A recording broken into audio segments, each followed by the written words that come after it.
Tai reikia pirmiausiai pasiruošti darbo vietą, tai reikia turėti sukušą, lentelę užsidėtą palę ir medinę keturkampę. Reikia spjauti molį.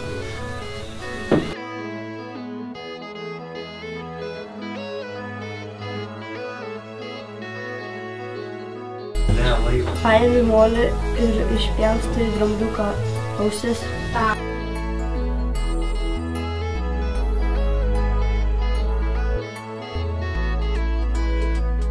Pradedam daryti formą. Tai va leisiu naudoti vieną formelę. Padės labai stipriai.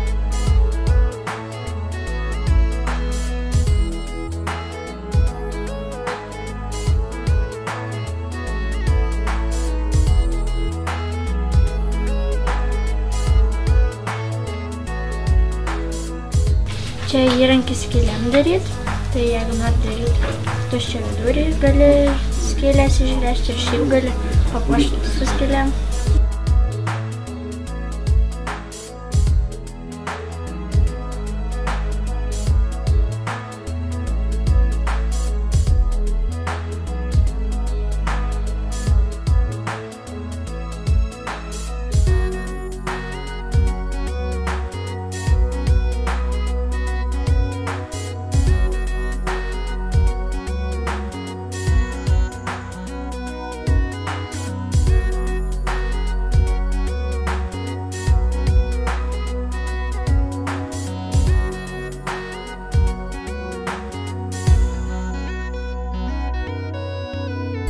Baigiu ją dekoruoti.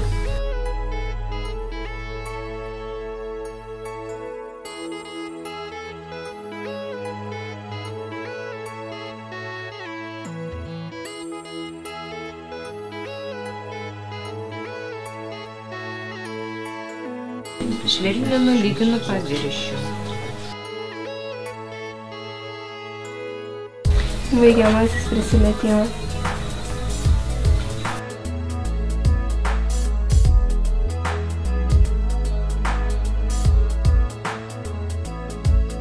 Va tokio sauso visokio molio lieka nuo darbų. Tai kai jau molio gero nebeturi, tai tada įsidžiavini jį pilnai, susiskaldai, sumerki vandenį, išbrinksta, išmirksta, išsiminkai ir vėl lipdai.